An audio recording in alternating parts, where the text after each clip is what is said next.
Hi, this is Stevie Holland, and I'll be returning with my show Love Linda, The Life of Mrs. Cole Porter to the Triad Theater in New York from October 17 to November 10th. Looking forward to seeing you. And right now, I'm talking with Rabbi Sol Solomon on Dave's Gone By. Oh, shalom, my friends. Shalom to you all. This is your old buddy, Rabbi Sol Solomon here. And let me tell you something. I've always had a soft spot in my heart for the Dutch. Why? Well, because they sided with us during World War II. They got the pretty tulip flowers. And who doesn't love soft pretzels from the Pennsylvania Dutch? And so, it is exciting to me to talk to someone who has Holland in her name. Stevie Holland, the songstress. Let me tell you about this woman. In 2004, she won the Backstage Bistro Award for Outstanding Vocalist of the Year in Nightclub and Cabaret. She has performed at the Iridium, Jazz at Lincoln Center, the Merkin Concert Hall. But right now, she's coming back to perform her best-known show. It's called Love Linda, and it's all about the life and wife of Cole Porter. So you can see this. It's happening October 17th through November 10th at the Triad over on West 72nd Street. We want to talk to Stevie Holland about her singing, about Cole Porter. USA Today has said that she straddles jazz and pop with, quote, effortless elegance and warmth, which are, of course, the two things I most embody. So please welcome to the neighborhood, Stevie Holland. Shalom to you. Shalom, Rabbi. How are you? I'm all right, aches and pains, the usual things, but talking to you, I am delighted. How are you? Are you excited about bringing this show, which you've been working on or doing in various guises for over a decade? Is this true? Well, we've been developing it over a decade, but we've been doing it for going on 9 years, yes. I'm always excited to bring Linda because it's such a special story to tell. Now, does it evolve and change, or did you get it right 8 years ago? Like a precious child, it has been growing and learning, and as it learns, it develops, and it has blossomed into a very meaningful, beautiful story. It started out as a great idea and a small little script and a very exciting evening kind of act, and it has matured into a real work of theater and a very meaningful and rather deep play, and I'm happy to say that we've been published, and it's now getting performed all over the country and the world. Actually, Berlin, if you can believe it, just had a production. The other, it's been translated to German, and it was just done the other week in Berlin. And well, have you seen other people do it, and can you sit there objectively? No, I have not, but I have seen other... I'll tell you this, Rabbi, I have actually seen in one upcoming production somebody take my body and Photoshop the actress's head onto my body. So that one I'd like to see live. Yeah. Lucky actress. You got a nice body, I'll tell you that. This is... your husband is a lucky man. And we'll talk about him, too. But, she had to live. Linda, Cole Porter's wife, she had to live essentially in his shadow. What were her dreams? Were they subsumed by being married to him? Not in the least. She was an amazing woman. Before Cole came on the scene, Linda Lee Thomas was a gorgeous Southern belle who was married to a real character who, as we say, had the distinction of, he was a newspaper mogul and auto enthusiast, she calls him, because he had the distinction of being the first American to kill someone in a car accident. He was also a brute, and she, for several years, put up with a lot of abuse, and then back in the 19-teens, she obtained the largest divorce settlement of its time, and Linda took off to Paris and hobnobbed with all the greatest artists and expats at the time and had a spectacular life. And Cole came along after he left Yale and a couple of little initial flops in New York, and they discovered each other, and they were both crazy about each other. She completely knew Cole was gay, and that was fine. She was one of these, we don't get into whether Linda was gay or not herself, but she was a woman who had been through enough and maybe had it with being messed around with by men, and so she didn't mind Cole's other appetite. Well, was he gay or bisexual? I mean, do you think they had some kind of physical... Well, no, they absolutely did. I mean, there's no... First of all, Linda had a miscarriage by Cole, and through her relations with Cole. Cole was a gay man, but he adored her. He loved beautiful women. She was a stunning woman. She was a worldly woman. She opened up every door to him, and he gave her talent, artistry, a bohemian, crazy lifestyle. I'd say they were the original Brangelina, those two. They're really a power couple, and they adored each other. Linda's thing was just, she had hoped for discretion back then. She didn't want to be made a fool out of, but she completely accepted Cole's homosexuality, and they, in the nuances of relationships and life, I mean, you can be gay and you can stray sometimes, and obviously Cole did with Linda, and they were, just very deep companions. Well, with their understanding, was she able to go out and see other men/women? I have no doubt that she did. Oh. I have no doubt that she did. But again, Linda was a little less sexually charged probably as Cole was. But as I said, the discretion was really important. So all of that was being followed beautifully until Cole just became so famous after Broadway, and they moved to Hollywood. And as we say in the script, with all those suntanned Adonises around him, Cole quickly abandoned the discreet behavior I had grown to rely on. So there was a time when, she finally felt made a fool out of, and she went to Paris and filed for divorce. And then Cole followed her, and ultimately she rejected him, but he had a horseback riding accident that rendered him completely crippled at the time, and so Linda ultimately came back and cared for him, and they stayed together until the end of her life. It's an amazing story, just personally, with the two of them went through health-wise. She had emphysema. She would walk out of an iron lung for an opening night, and Cole went through 30 surgeries with 2 crushed legs, and his doctors wanted to amputate both of them, but Linda always put her foot down because she knew that would kill Cole's spirit. Right. And plus, he couldn't put his foot down for obvious reasons. Yeah. And when Linda died, ultimately, that's when they finally did amputate Cole's leg. And Cole had a pretty rotten final 6 years of his life without her. But they were together for 35 years, and believe me, there'd be no Cole Porter without Linda. Well, did she have any writing or musical talent of her own? Did she ever co-write or try and co-write with, or that was totally separate? Well, again, as we say, she was extremely cultured, extremely artistic and intelligent, and only hung out with, just some of the greatest artists of her time. And I'd say in the script that her opinion was very important to Cole. If something didn't sound quite right to her, he'd march back to that piano and give it another go. Linda got Cole, she wanted him to study with Stravinsky. That didn't work out, but he did end up, she pushed him towards studying classically while he was in Europe, and she nurtured Cole Porter all along the way. She nurtured, she pushed him, she helped him develop his talent, and when the time was right, she was dear friends with Irving Berlin. Ooh. And Berlin saw what talent Cole Porter was, and it was Berlin who got Porter back to the States to start creating Broadway shows. So, I mean, she played a major role in the development of Porter, professionally, artistically, and just as a companion. So whether she did any writing, I don't know, but he certainly respected her opinion, and it factored in many times. Well, speaking of opinion and development, one of the things that helped develop this show, Love Linda, is somewhere along the way, Richard Maltby Jr. got involved. Now, he's a mostly known as a songwriter. He did Closer Than Ever and Big on Broadway. So how did he get involved, and what did he bring to the table? He also is a 2-time Tony-winning director. We have respected and known Richard for many years. He is a brilliant and unique talent with his writing abilities and directorial abilities. And after our initial run at the Triad, we had the opportunity to do an off-Broadway premiere at the York Theater in New York. And so we ran the material by Richard and said, hey, are you interested in this? And he just jumped in. He felt very strongly about the strength of the book and the concept and the story.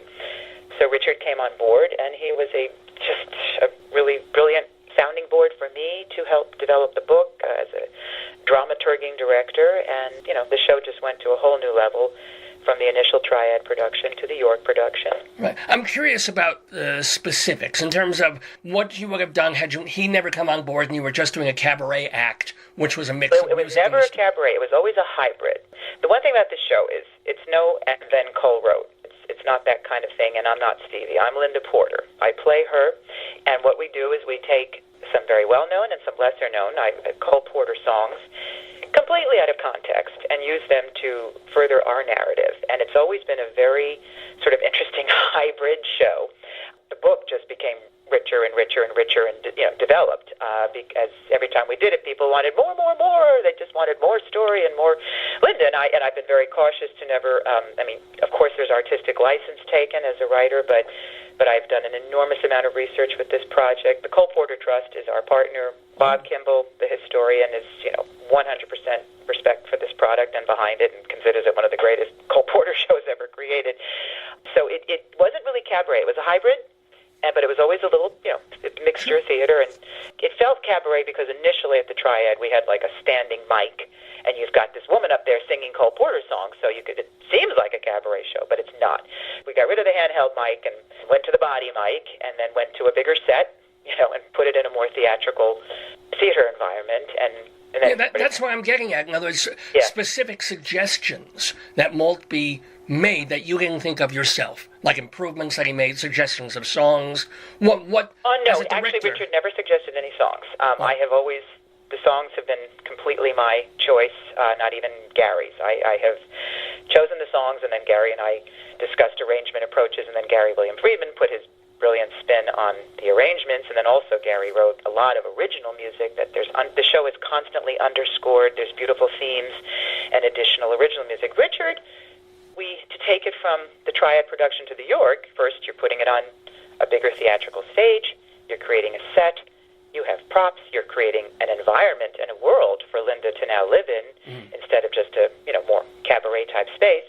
You're putting a body mic on her so she can now start holding things and doing things and acting a little more than just the constraints of a handheld mic. And then Richard, just as, writer to writer, just got me thinking at times, maybe this line we can, maybe just, are you really saying as much as you want to say there? So he'd nudge and prod and get me to rethink some of my writing. And there are one or two lines that Richard absolutely did contribute to this project, and I'll keep that a mystery for this juncture. Now, but the script is largely mine.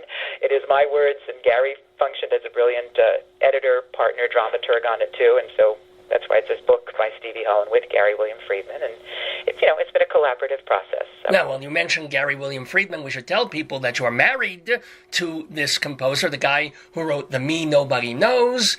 How long ago did you guys meet? Well, I was a child bride, of course. We were introduced by mutual friends who knew my work as a lyricist and singer, and Gary had written an opera, actually, Joanna Simon, Carly Simon's sister, that family, who was a beautiful opera singer, and her husband, who was a writer. Gary had worked with Jerry Walker, and Jerry and Joanna knew my work, and they actually introduced us and suggested that we collaborate together as a songwriting team. And that was, okay, folks, about 21 years ago. Not that long ago. I thought you were going to say we're just celebrating our 19th wedding anniversary, so. Oh, mazel. So. Thank you. Is that difficult? I mean, you still collaborate. He's helped you on this particular show. You guys are working on a musical that we can talk about. Well, actually, I'll ask you now. You guys are working on something called Merchant of the Movies, which is an old George S. Kaufman play and adapted various ways. Anything happening with that, by the way? Well, we have just been, yes, I mean, it's all been about rights securing and getting it outward. Now it's about the next level, and we have a couple of possible regional theaters interested in developing it, or we might just do the old workshop route in New York. So we're trying to decide that right now, but we're, it's not headed towards a New York production yet. This is a project that actually Gary had worked on some years ago at Carnegie Mellon. He was brought out, and Mel Shapiro, who's also involved with this, was teaching and directing. Mel Shapiro wrote, okay. I don't know off the top of my head either. Suddenly had my blanket. Gentleman of Verona. Oh, there. Oh, okay, yeah. And he's directed a lot of John Guare works and such. Oh. Mel was teaching out there, and they did work on it years ago with a man named Robert Lorick, Tap Dance Kid, and they did a production, actually, a young Rob Marshall was in it at the time. And anyhow, it was a big hit and very close to getting to the Great White Way, but too many, again, complications happened. People went other directions. Anyway, back in the trunk, and Bob Lorick passed away, but his executor, who is also an active and blossoming producer, Lyle Saunders, came along and wanted to get the work out again, and then I was brought in as an additional book writer to the script. Needed some work in developing, and I wrote some new songs with Gary, and anyway, so now we're all...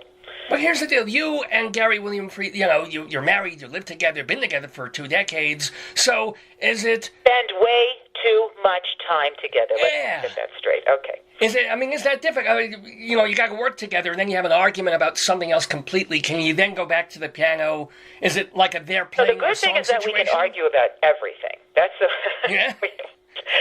There's no, we argue about everything, so it all kind of evens out. Yes, no, it never gets so heated that we stop working. And actually, we just finished recording. Hopefully, we'll all hear it. A commercial for public service announcement for AARP. Oh my goodness! Well, we do all sorts of things. Well, speaking of all sorts of things, there's another show that Gary William Friedman was involved with on Broadway. This is going back to 1978, called Platinum. Are you revising that? Well, Platinum, yes, which starred Alexis Smith, and by the way, Alexis Smith also played Linda Porter in the movie Night and Day. Oh. This is all just so much involuted stuff in our lives here, but Platinum originally started as a show called Sunset up in Buffalo, and Tommy Tune was the original director. It was a big hit. Tommy had a falling out with the producer, moved from there to Broadway. Joe Layton became the director, and so many things happened from Buffalo to Broadway, and the show was, I just will say, was ill-treated in many ways and did not ultimately get the reviews it deserved, and then it went from Broadway to a small cabaret act with Tammy Grimes called Sunset again, and then it went in the trunk. And I, years later, said to Will Holt, who was the original book writer, and Bruce Valanche came in at one point in the Broadway run, but I said, we can't let this score go. But the show has always been dogged by problems with the book. People didn't love the two main characters, the Hollywood movie star and the rock star, wanting their comeback. So with Will's blessings, I took it and I whittled it down to 3 characters. Lila Halliday, the star, Dan, the rock star, and Jamie, the recording studio owner, and I created a 3-person show with Gary. And we did do a very successful reading at the York Theater last year, and we're developing that, and that's one of the next things on the horizon. We'll see what happens with that in this business called schmo. It's true. And, it's just you have to have all these different projects in the hopper, all these different things percolating, so that when it's time to grab one, it's like, okay, we're ready. That's the nature of the beast. But let's roll it back with Stevie Holland here. First of all, I say that name is your Norwegian, Italian, I think, in your background. What name is on your birth certificate? My birth certificate is actually Olivieri. My father was Italian, and my mother was Norwegian. But Stevie, where did that come from? That came from Stephanie. Oh, okay. Well, so from when you were a kid, people called you that, or when did Stevie take? Well, I actually had a twin brother named Stephen. You see what happened? My mother, we were her 6th pregnancy, and back at that time, she was a very hardy Viking, and didn't know she had 2 children inside of her, and so 6 days before delivery, she actually found out. But my parents had basically planned, if it's a boy, Stephen Michael; if it's a girl, Stephanie Michelle. And then we were born, and they didn't get creative. They just said, you, Stephen Michael; you, Stephanie Michelle. And when I was growing up, I really wasn't a Steffi. He was Stevie when we were little. So in my high school yearbook, you've got Steffi, Stevie, Harry. I had a bunch of nicknames. And by the time we graduated, I said, Stephen, do you mind if I just stick with Stevie? And he said, no, I'm Steve now. So anyway. That works. I'm glad I asked that question. That is so. And by now the way, it's out. Now it is out in the world, Rebbe. You've exposed me. Well, I don't know about that, but let me move forward into your school years, because, and I always do this, the producer and host of this radio program, Dave Lefkowitz, he went to New York University. I feel like you know him very well. I know, yeah, he's almost a doppelganger, I would say that. If I used German words, that's the word I would use. But he went to a place called New York University, Tisch School of the Arts. I believe you're familiar with that as well. I am. And when did this good producer go there? Oh, he was back there in the early 1980s through the mid 1980s.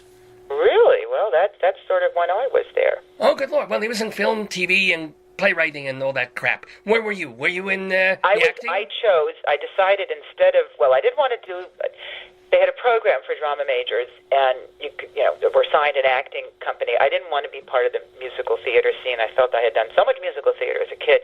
I really wanted serious acting training. And anyway, I ended up at an ensemble called the Experimental Theater Wing. And there I had young Anne Bogart was my first. Oh my God! Was Richard Schechner as part of that too? Was he? That name I don't remember. A man named Ron Arglander ran the department. Okay, cool. So, any great memories or not so great memories of taking classes at NYU? Yes. Oh, like what? Yes. Oh, I doing movement class and looking down over Waverly Street and watching all the guys and come out of the back of the deli watch us. I don't know. It was very professional. It was wonderful. We'd have Monday, Wednesday, Friday. It was intensive acting training, and Tuesday, Thursday academia, and it was just a wonderful experience. I knew it was an honor and a privilege to have. So now, there aren't that many memories that I can. They're too long to go into, so I'm going to take a pass on that one. No problem. Well, I hope you won't pass on this one because also you must have known pretty early, since you were already going to college for this kind of thing, that you had a talent. Your whole family was kind of musical. ... Yes. Well, my mother was a glorious operatic soprano, and if she had not had 7 children, she probably would have had a great career with the Met or with a Norwegian touring company. My dad was a musician, but he ultimately became a commercial artist. His brother, my Uncle Mike, was, yes, a very successful band leader and musician, and he was actually Fred Astaire's music director. Whoa! Oh. Yeah, wow, yeah. Okay. Did he tell you stories? Any stories you remember about Fred Astaire? He just said that Fred never stopped moving. Fred would be shaving his face, and he'd be tapping in the mirror and cutting his face. But if you read Fred Astaire's biography, Steps in Time, he has a whole chapter on the USO, and he does talk about Mike Olivieri, who was my uncle. But my uncle, unfortunately, had cancer and died relatively young, so I didn't get to grow up and really ask him the kind of questions I would have liked to at a more mature age in my life. But when you were young and little, like 5, 6, 7, 8, did you get up and sing it? I was very young. We have this. Yeah. Both my parents were married before. My mother's first husband passed away, and she had 4 children, and then she married my dad and had us 3. I'm the youngest of a large group of children, wow. And my father was older, so I'm rather young to be having an uncle who was Fred Astaire's music director. But there's a big spread in my family. My oldest sister is actually about 16 years older than I, so. Well, you're also rather young to be doing the kind of music that you do, as opposed to 60s, 70s pop rock. Even though you've done some Carly Simon, even though you've done some of that, you're dipping into a generation earlier, really, musically, of what you're doing. So how did that come about? Well, definitely just my upbringing. I mean, I was a few years old, and I brought out orange juice to a purple painted bus that one of my brothers came back on from Woodstock. And my first concert, I was 8 years old. My sister brought me, one of my sisters, to the Beacon Theater to hear Carole King. And I mean, I was extremely influenced by all sorts of rock and pop and soft rock in the 70s. Influenced my brain, just as far as nostalgia goes. But my parents, I mean, my dad was just a nut, and we would sit down by that hi-fi, as we called it back in the day, and he would just play everything. He was a jazz aficionado. I had to learn Ben Webster's solos, and I was just very influenced musically in a very broad way through my family. We loved the theater. My parents loved jazz. They love opera. They love the theater. Oh, do you remember the first show you went to, whether it was on Broadway or somewhere else? I don't, because it's funny. My first New York theatrical experience, I remember, was actually like the holiday show at Radio City. Uh-huh. They played the, who was in this one? It was It was the Christmas Carol movie. Scrooge? I think it was just, they gave it the title Scrooge. And so it had to be back in the early 70s, I guess. But I don't remember my first Broadway shows. I know later in my early teens, I actually went to see Ain't Misbehavin', speaking of Richard Maltby. Oh, that Richard Maltby directed, that's right. Do you have a favorite all-time Broadway musical? Do I have a favorite all-time? Yeah. Oh, gosh. Well, when I was a kid, I was in a production of West Side Story. I dyed my hair black and played Anita. So that's always been one of my, Yeah, because I see the Norwegian side of Anita at certain points. No, I'm kidding. Yeah, of course. But West Side Story is certainly up there with one of my all-time favorites. But I just never like to. Oh, sure. I like to list favorites. There's just too much good stuff out there. I imagine Kiss Me Kate is pretty important to you at this point. Kiss Me Kate is very important, and it certainly factors into our current story, Mr. Cole Porter. So, yes. Do you have, since you're a singer, do you have a favorite all-time Cole Porter lyric? Oh, dear. One that just dazzles you every time you sing it or you see it on the page? That's really tough. I just can't. Every single song I've picked in this show, from So in Love to What Is This Thing Called Love to Night and Day, no, I just can't do it. They're all beloved children, and that's me as a writer and a singer. I can't do it, Rabbi. Ladies and gentlemen, you can all go see and admire Stevie Holland's Children by going to the Triad Theater in New York. It's October 17th through November 10th. It's called Love Linda. For more information and tickets, you can go to triadnyc.com, triadnewyorkcity.com, or Stevie Holland's own website, where you can buy her albums and see pictures and find out a lot more about her, is stevieholland.com. Just have one or two more questions for you before we let you go. I have to ask this. Being who you were and then meeting and marrying Gary William Friedman, did you didn't convert? How do you deal with the religion thing? Well, Garrila, God bless him. He's paid a lot of dues. He's written a lot of liturgical music. He actually raised two children and did his best to educate them in the ways. His first wife passed away, I will mention, when we married, just in case there's any question. Did he force and no? And he took care of her through 15 years of illness. But no, Gary is very spiritual. We both are, but neither of us are truly religious in the sense of organized religion. So we find a nice balance. I've been to many services. Listen, I've sung in Yom Kippur and Rosh Hashanah services. I've dragged Gary to some Christmas Eve carol services. That's about the extent for me and my church going now. I was much more, as a kid, I was exposed to much more religion than I had my fill by the time I was 17. So we're both kind of ecumenical and very spiritual, though. Now, another question that I did want to ask you, I know this is more of a theatrical performance, but mostly you are a recording artist, a singing person, you have a bunch of solo CDs out, but in terms of nightclub and cabaret, there's always that worry, that feeling that everybody who's going to these things is 60, 70, 90 years old. Are you getting, when you go concertize, 20, 30, 40-year-olds? Absolutely. Well, particularly since my album started branching out more into the jazz world and my vocal direction, I definitely get a broad. I'm at 20. I can't. It's some of the theatrical productions, yes, but I'm not going to say I get a bunch of 20-year-olds, but I certainly get them in their 30s and 40s. And what can I say? I don't know why or how. Every theater has its own population, I suppose, that frequent that particular theater. But I found with Love Linda, we've been really blessed and really surprised, I suppose, that there's quite a cross-section, age-wise, race-wise, everything. It's just, it's not what you might think would be the median age group. Demographic, yeah. Last question for you, being a master of the craft that you are, do you have any advice for people who maybe want to go on American Idol one day, or do you hate that show, or for just people who want to do what you do? I don't even know if I've actually ever watched it. Look, first of all, I had a brilliant voice instructor, and I did teach privately some students I have on and off through the years. And, I will say all sound is meaning, everything you put out there means something. Protect your voice. Be healthy. Treat it as you would go to the gym. You have to do scales. You have to take care of it. I've never been a fan of, like, over-pushing the pop belting and damage. And just really be true. I'm really, really so turned off by pyrotechnics and frills and trills for the sake of frills and trills. I do believe in honesty. If you're singing a song, you're telling a story, the lyric is always the most important to me first, before the music.